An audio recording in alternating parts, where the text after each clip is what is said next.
porte B23, Dallas. Un homme noir en hoodie usé s'approche du podium. L'hôtesse de l'air s'arrête, lève les yeux.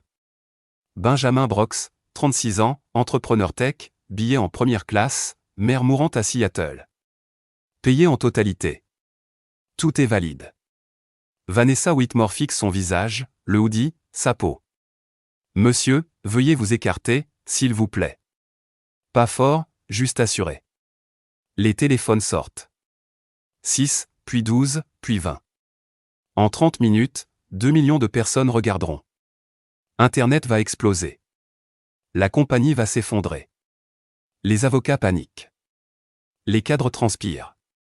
Un seul appel téléphonique va inverser la situation. Vanessa ne voit pas la mallette, les documents signés mardi dernier. Ni qui possède l'avion. Commentez si quelqu'un vous a déjà jugé en 3 secondes. Voilà ce qui arrive quand ils ont complètement tort, 5 heures, Seattle. Le réveil sonne dans un studio au sol en bois et aux trop nombreux livres. Benjamin l'éteint. Le voisin travaille de nuit. Un sac à dos, chargeur, brosse à dents, un livre abîmé sur la résilience qu'il ne finira jamais. Mallette en cuir fine, coin et raflé depuis 3 ans. À l'intérieur, des documents qui font de lui, sur le papier, l'un des hommes les plus puissants de l'aviation américaine. Sur le papier. Son téléphone sonne. Mama Dorothy Brox, 68 ans, hospitalisée à Dallas. Pneumonie. Sa voix est fine, fatiguée. Combative. Bébé, tu n'as pas besoin de venir. J'ai fait mes valises. Je viens, Mama. Tiens bon. Silence. Je viendrai. Il réserve un Uber. Le chauffeur parle du trafic, des Seahawks. Benjamin hoche la tête, poli, distrait.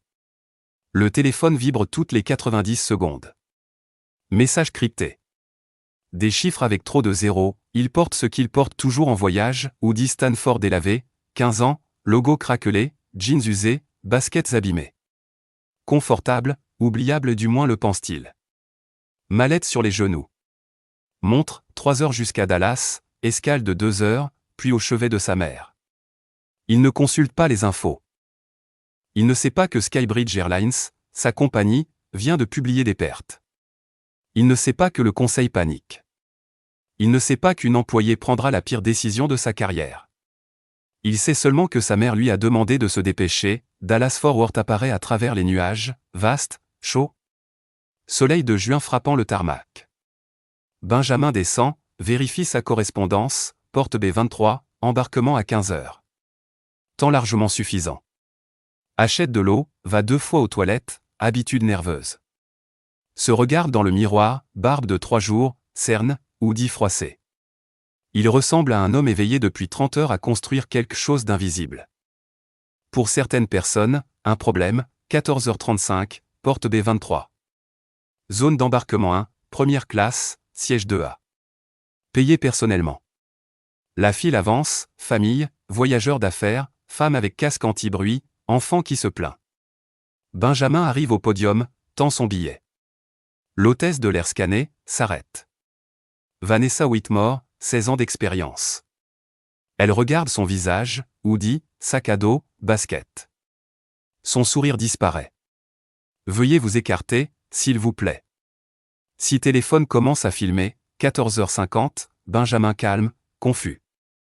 Y a-t-il un problème? Code vestimentaire, déclare Vanessa. Les passagers de première classe doivent respecter certaines normes vestimentaires. Benjamin cligne des yeux. J'ai déjà voyagé en première classe. Pas de code vestimentaire. Politique de la compagnie. Vanessa ferme, j'ai le droit de refuser l'embarquement si je me sens mal à l'aise. Mal à l'aise. Pas en danger. Pas menaçant. Benjamin assimile, un M85, 84 kg, diplômé de Stanford, fondateur de 2 entreprises, propriétaire de la compagnie depuis 6 jours. Il met quelqu'un mal à l'aise. J'ai un billet, dit-il lentement. Radio. Le superviseur de la porte B23 arrive. Derrière Benjamin, les passagers se déplacent. Les téléphones sortent. Une femme murmure, je l'ai déjà vu faire ça.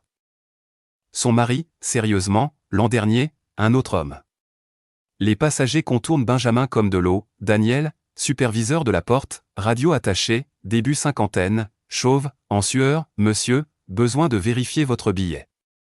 Vérifier en ligne, Benjamin calme. Toujours calme. Juste par précaution. Contre quoi? Daniel ne répond pas radio de nouveau. Sécurité à la porte B23. Les murmures augmentent. L'agent Torres arrive, neutre, en uniforme. Monsieur, veuillez vous écarter, s'il vous plaît. Benjamin regarde Torres, Daniel, Vanessa, 80 passagers. Suis-je détenu? Non, monsieur. Juste vérification. Je souhaite embarquer. Mâchoire qui se serre une fois. Ma mère est à l'hôpital. Gasp. Murmure. Vanessa ne flanche pas. Vol complet. Votre siège a été réattribué. Benjamin regarde la passerelle, 2 à vide. Comprend parfaitement, ce n'est pas une question de code vestimentaire. Hoodie. Peau. Main calme. Jamais ébranlé depuis 19 ans, Quentin WC doutait de lui. Puis-je voir un superviseur? Je suis le superviseur, Daniel. Une autre radio crépite. Daniel pâlit. Vanessa s'éloigne, souriant au couple blanc en kaki. L'agent Torres fait un geste. Benjamin prend son sac à dos, sa mallette, marche 6 mètres, s'assoit par terre, dos contre le mur. Vue complète, porte, 80 passagers, 20 téléphones. Ne parle pas. Consulte les textos de sa mère, je t'aime, bébé. Tape en retour, retardé. J'arriverai. Je t'aime aussi, 15 heures. 15 minutes après son retrait, la première vidéo arrive sur Twitter. Travelling Mama publie un clip de 45 secondes, Vanessa disant mal à l'aise, Benjamin calmement posant des questions, la sécurité arrivant. Légende, homme noir expulsé de Skybridge Air pour avoir porté un hoodie, 2024 #Skybridge Shame. 50 000 vues en 6 minutes. 15h05, version TikTok, angle différent. Visage, fatigue, patience, mâchoire qui se serre et se relâche. Audio capte Vanessa, le superviseur, murmure de la foule. 200 000 vues. Les commentaires affluent, poursuivez-les en justice. Plus jamais Skybridge. Cet homme a plus de patience que moi. Boycott, Instagram, Snapchat, Facebook. La vidéo se multiplie, chaque plateforme, chaque angle, chaque passager filmant. 700 000 vues. À la porte B23, les passagers prennent parti. 3 femmes quittent la file, s'approchent de Benjamin, nous ne volerons pas avec eux. C'est injuste. Benjamin, vous n'êtes pas obligé. Si. Elle demande des remboursements. L'agent tape frénétiquement, évite Vanessa. Les murmures grandissent. Un homme en costume filme Vanessa directement, vous êtes filmé. Pas une menace, un fait. Le sourire de Vanessa disparaît. Remplacé par la peur. Elle se penche vers Daniel, murmure. Il secoue la tête, radio, vol retardé, Benjamin consulte son téléphone, message crypté de Seattle, assistante, avocat. Il appelle des numéros bloqués, les 2 premiers ignorés. Le 3e, indicatif de Seattle, Claire. Avez-vous vu? Je suis au courant, répond-il. J'envoie quelqu'un. Ne bougez pas, il n'en a pas l'intention. 15h30, 2,3 millions de vues sur toutes les plateformes. #Skybridge Shame tendance nationale. CNN reprend l'information. Débat sur les codes vestimentaires, la discrimination, la politique d'entreprise. Personne ne connaît encore Benjamin, juste un homme noir en sweat à capuche. Personne ne connaît la mallette. L'agent Torres s'approche, monsieur, quelques questions? Benjamin, suis-je accusé? Non. Alors je souhaite embarquer. Ma mère, Dorothy Brox, 68 ans, pneumonie. Je veux la voir. Les passagers pleurent. Certains crient, laissez-le monter dans l'avion. Vanessa recule, les mains tremblantes. Benjamin ignore les notifications de son téléphone texto, appels, messages vocaux. L'un d'eux, assistante à Seattle, patron, vous êtes partout. Publiez un communiqué? Benjamin, pas encore, 100 passagers restent dans le terminal. Certains filment. Un adolescent s'approche, désolé, monsieur. Ma mère est noire, ça lui arrive tout le temps. Désolé pour ce qui vous est arrivé. Benjamin hoche la tête. D'autres passagers manifestent leur solidarité offrant de l'eau, des snacks, des mouchoirs, des câbles de recharge. Un avocat blanc plus âgé, si vous voulez porter plainte, je peux vous aider bénévolement. Benjamin, merci, il retourne au podium. Suis-je accusé? Troisième fois, plus fort. Torres, non, nous vérifions. 30 minutes pour vérifier une carte d'embarquement. Valide ou non? Torres regarde Daniel, Daniel regarde Vanessa, Vanessa regarde le sol. Valide. Admet Torres. Benjamin, alors je souhaite embarquer. Vanessa, vol complet, réaffecté. Siège 2 à vide. Benjamin sort son téléphone, compose une ligne directe. 20 secondes. Raccroche. Le terminal se tait. 2 minutes passent, puis la porte de la passerelle s'ouvre brusquement. Un homme en costume en sueur court, Monsieur Brox, désolé. Terrible erreur. Benjamin reste calme. La voix de Vanessa se brise, le vice-président Richard Foster, salaire $230 000, autoritaire, Mademoiselle Whitmore, mon bureau lundi 8h. Daniel, je n'étais pas informé. Siège 2 à disponible. Il l'a toujours été. Aucun code vestimentaire. Vous n'étiez pas en danger. Benjamin regarde Vanessa, calme. Sans malveillance. Vous comprendrez bientôt. Il se dirige vers la passerelle. La foule se sépare, certains applaudissent, certains filment, certains regardent. Foster appelle pour comptement, avocat, autorisation. Benjamin embarque, siège 2A, première classe, cuir, espace pour les jambes, tablette. Benjamin sirote de l'eau, observe l'équipe au sol. Texte à sa mère, je vais bien, maman, dans l'avion. À bientôt. L'avion repousse, 28 minutes de retard. Benjamin ignore les réseaux sociaux. À la porte B23, spéculation, qui est Benjamin Brox? L'exécutif fuit car il possède la compagnie aérienne. La vidéo devient virale, crée des mèmes, à 10 668 mètres, la journaliste Claire Anderson, 31 ans, Aviation Justice Now, voit la vidéo virale. Reconnaissance de motifs, pas un incident isolé. Google Benjamin Brox, diplômé de Stanford, 2 entreprises, milliardaire discret. Recherche les plaintes Skybridge, fait une demande de documents publics accélérés. Contact d'anciens RH et services clients. Une réponse, Raymond Ellis, 56 ans, ex-RH, parti en 2023. Café le lendemain. Il remet une clé USB, 5 ans de plaintes enterrées. Claire Branche, ouvre les dossiers. Premier cas, W208033, 12 août 2018. Hôtesse Vanessa Whitmore. Plainte, Darnell Johnson, chantage, 32 ans. Rapport d'incident. Vol 615 Dallas-Chicago.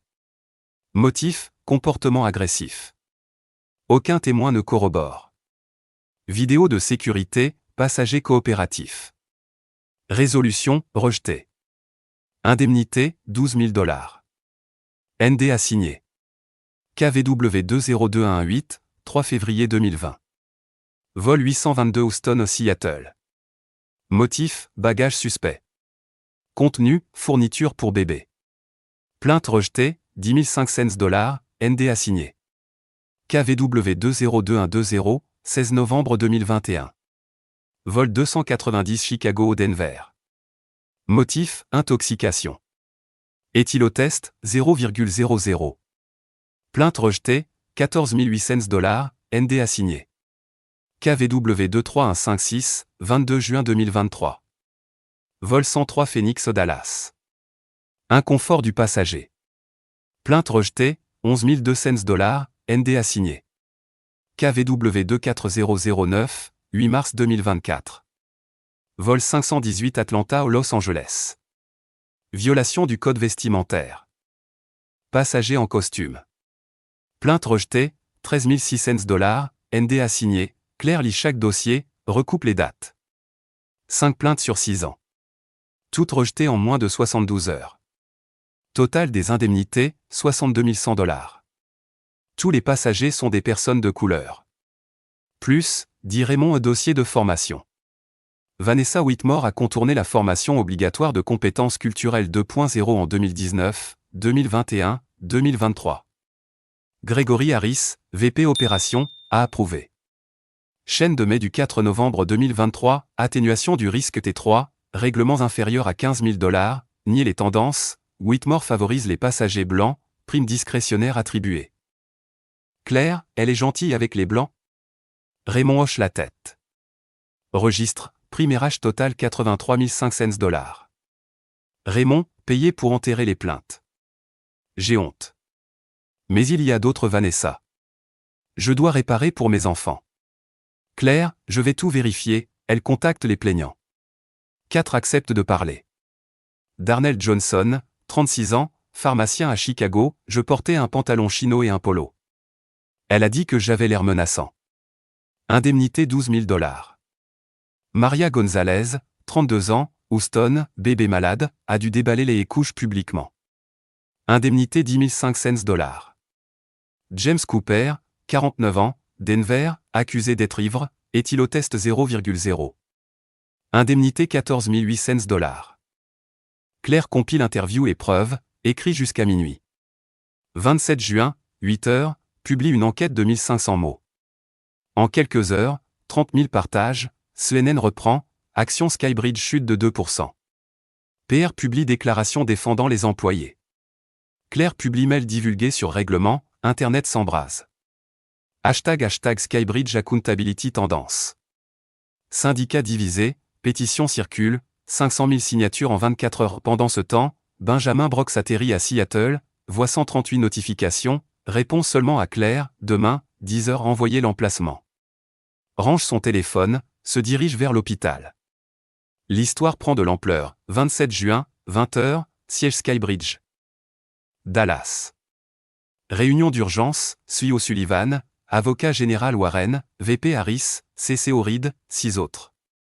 Métrique virale, 5e vue, action en baisse 4%, client s'inquiète se retire.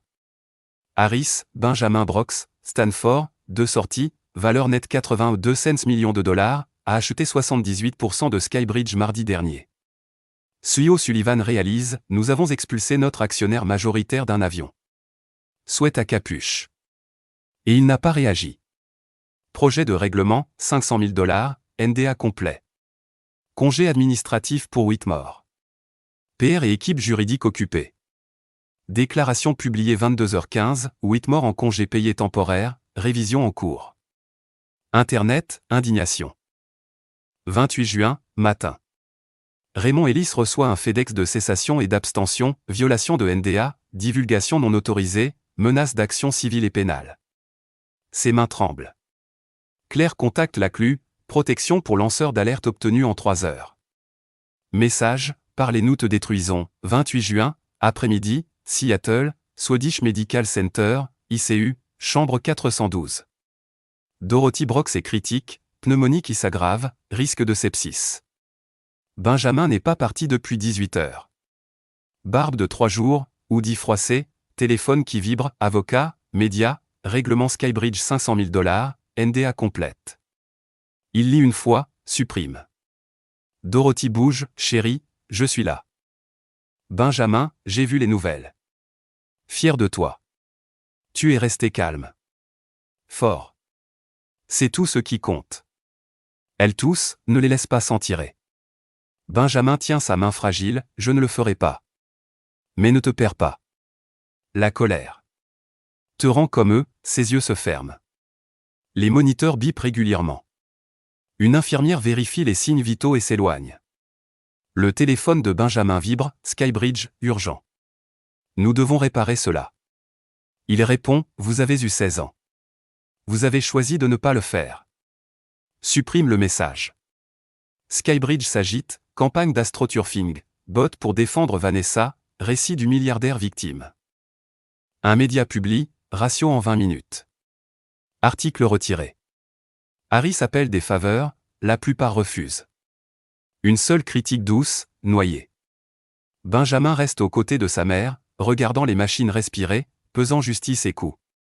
Dehors, coucher de soleil sur Seattle, dedans, Dorothy Brooks rêve. Les dirigeants de Dallas réalisent qu'ils ont perdu le contrôle du récit. Question, que se passe-t-il quand l'homme lésé détient toutes les cartes? 29 juin, 3 heures du matin, ICU Swedish Medical Center. Les machines bourdonnent, les moniteurs bipent, quelque part dans le couloir des rires, ailleurs des pleurs. Benjamin n'a pas dormi depuis 36 heures. Dorothy respire peu, stable. Il fixe ses mains qui ont codé à 19 ans, serrer des mains de WC, négocier des millions. Maintenant elles ne tiennent que les siennes. Il se souvient de South Dallas, logement section 8, friperie, sa mère travaillant 2 emplois, lui disant « Ne les laisse pas te rendre petit. Tu es brillant. » Agit comme tel le premier jour à Stanford, douté par ses pairs. Pitch Startup à 25 ans, mur de verre WC, costume Ross, remis en question comme fondateur. Deuxième entreprise, succès, chiffre d'affaires à 8 chiffres, arrêté sur le campus Microsoft malgré badge CEO. Toujours des excuses. Benjamin, 36 ans, valeur nette 9 chiffres, propriétaire d'une compagnie aérienne. Toujours arrêté aux portes. Téléphone silencieux, 138 messages non lus. Avocat, journaliste, règlements qui s'accumulent. Supprime. Supprime. Supprime.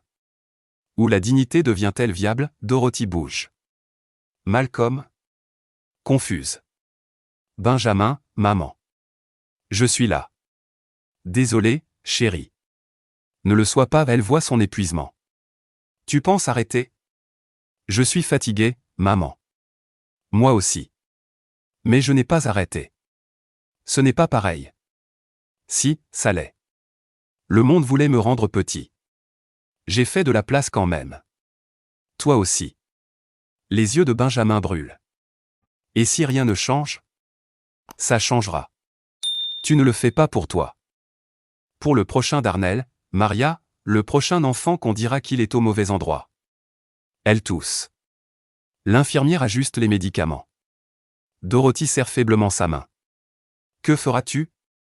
Benjamin regarde l'aube de Seattle. Message, Claire 12 victimes prêtes à parler. Raymond acclue pro bono, pas de recul. Inconnue fille de 8 ans, aime les avions, merci. Benjamin lit, 2 fois, jette un coup d'œil à sa mère endormie. Tape à Claire, parlons aujourd'hui. Pose le téléphone, lever de soleil sur Seattle. Or pâle à travers les nuages. S'étire, main sur la vitre. D'accord, maman, murmure-t-il. Détermination. Passe 3 appels. Claire, avocat, un troisième qui change tout, 29 juin, midi. Claire publie Aviation Justice Now partie 2, 12 passagers racontent Skybridge. Début, Cœur Darnell Johnson, 2018, se sentait coupable. Maria Gonzalez, 2020, pleurait dans le terminal. James Cooper, 2021, a manqué l'enterrement de son père. 12 passagers, 8 villes, 4 ans. Schéma clair, même phrase, même politique, même système. 9 documentés, 7 règlements. Benjamin Brox. Journaliste relie les points, vidéo virale, incident à la porte. Mon Dieu. 9h15, publié. Internet s'effondre. Twitter ralentit. CNN, MSNBC, Fox, BBC couvrent. TikTok explose, 10 millions de vues en 90 minutes. Mêmes instantanés et dirigeants en fuite, Vanessa figée, Benjamin calme. Chronologie, 18 juin, acquisition secrète conclue. 25 juin, incident porte. Vanessa bloque sa nouvelle propriétaire à son insu. 30 juin, révélation publique. Stratégie, documentée, expérimentée, exposée. Incident à la porte accélère tout, siège Skybridge en éruption. Téléphone sonne, cadre panique. CEO Sullivan tête dans les mains. Harris a démissionné 6 heures. Pas d'annonce. Benjamin publie déclaration via Claire Anderson, il a acheté Skybridge pour assurer responsabilité, réformer inégalité systémique, protéger les passagers. Déclaration virale en 3 heures, 10 millions de vues. Réaction publique, soutien, scepticisme, cynisme. Vanessa Whitmore toujours en congé payé, apprend que Benjamin possède la compagnie. Je veux que ce soit un cauchemar, murmure-t-elle, 30 juin, midi. Le conseil reçoit une convocation d'urgence, transition de propriété et réformes immédiates. La lettre de démission de Harris fait surface, prise d'effet immédiate. Aucune indemnité. Pas d'autres commentaires. Les pièces se mettent en place. Demain, Benjamin prendra la parole. Vanessa jugée. Le Monde regarde, 1er juillet, 10h, siège de Dallas. Salle de conférence. Benjamin Brox entre exactement à l'heure. Mallette, usée. Membre du conseil mal à l'aise. Benjamin glisse les documents, images des portiques, audio, vidéo des passagers, archives des plaintes RH, 5 incidents, règlement de $62 000, emails internes montrant suppression, prime discrétionnaire, formation sur les billets contournés, tout approuvé par Harris. Schéma indéniable. 12 victimes, interrogées, documentées. Enquête FA ouverte, dossier fédéral 2024, DFW 1832. Échec systémique. Silence. Réforme proposée, licencier Vanessa Whitmore pour motif valable, sans indemnité, audit indépendant des plaintes passagers sur les 10 dernières années, rapport public, formation obligatoire sur les billets chaque trimestre, sans exception, conseil inclus, nouvelle politique RH, traitement externe des plaintes, aucun règlement enterré, indicateur de diversité lié à la rémunération des cadres, rapport public annuel de transparence, statistiques des plaintes, délai de résolution, données démographiques, question du conseil, Wilson, sceptique, réactionnaire. Benjamin, 16 ans d'incident, preuve, levier. Pas à propos de moi, Thompson, procédure régulière. Benjamin, dans les procédures de licenciement. Schéma confirmé. Elle pourrait poursuivre. Lettre, je la verrai au tribunal. Mise au vote, licenciement à l'unanimité, paquet de réformes approuvées. 90 minutes pour démanteler un schéma de 16 ans, 15 heures, Vanessa reçoit l'avis de licenciement recommandé. Appel, refusé 3 mois plus tard. Schéma confirmé, licenciement justifié, 25 septembre, Dorothy Brox sort de l'hôpital, rétablie, vit avec Benjamin à Seattle. Voyage en première classe en plaisantant, mon fils possède l'avion. Benjamin, non, maman. Nous le possédons tous. Skybridge publie son premier rapport de transparence. 1200 employés suivent la nouvelle formation sur les billets. 0 plainte rejetée au T3. Revue externe résout les plaintes, 3 excuses, 2 compensations, 1 licenciement. Système en marche, imparfait mais fonctionnel, Raymond Ellis revient comme directeur de la conformité. Découvre 23 plaintes supplémentaires supprimées, toutes résolues. Claire Anderson reçoit un prix de journalisme d'investigation, poursuit ses reportages sur la responsabilité des entreprises, reçoit des conseils hebdomadaires.